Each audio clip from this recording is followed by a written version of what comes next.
આણંદ નવા બસ સ્ટેન્ડની આકસ્મિક મુલાકાત લેતા ગૃહ રાજ્યમંત્રી હર્ષ સંઘવી.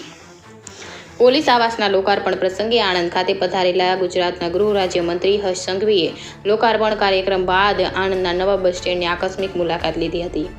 મંત્રી હર્ષ સંઘવીએ નવા બસ સ્ટેન્ડની મુલાકાત દરમિયાન મુસાફરો માટે બેસવાના બાકડા, પીવાના પાણીની સુવિધા, પંખાની સુવિધા, સ્વચ્છતા સંદર્ભે શૌચાલયની સુવિધાની સાથે તેની સ્વચ્છતા જળવાઈ રહે તેમજ બસ સ્ટેન્ડ અને ત્યાં આવતી બસોની સફાઈ થાય છે કે કેમ તે સંદર્ભેની જાણકારી મેળવી પ્રવાસીઓને સારી પ્રાથમિક સુવિધાઓ મળી રહે તે માટે તાકીદ કરી હતી.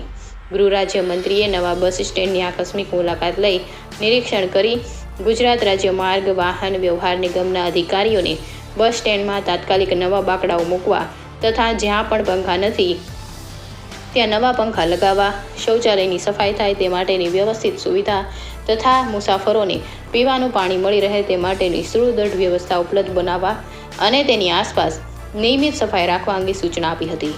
ગૃહ રાજ્યમંત્રી હર્ષ સંઘવીની આ મુલાકાત દરમિયાન તેમની સાથે ગુજરાત વિધાનસભાના નાયબ મુખ્ય દંડક રમણભાઈ સોલંકી, જિલ્લા પંચાયત પ્રમુખ હસમુખભાઈ પટેલ, ધારાસભ્ય સર્વ યોગેશભાઈ પટેલ, વિપુલભાઈ પટેલ, જિલ્લા પોલીસ અધિક્ષક પ્રવીણકુમાર તથા અગ્રણી રાજેશભાઈ પટેલ પણ ઉપસ્થિત રહ્યા હતા. India 24 ન્યૂઝ સાથે અરવિંદ રાવલ, આણંદ.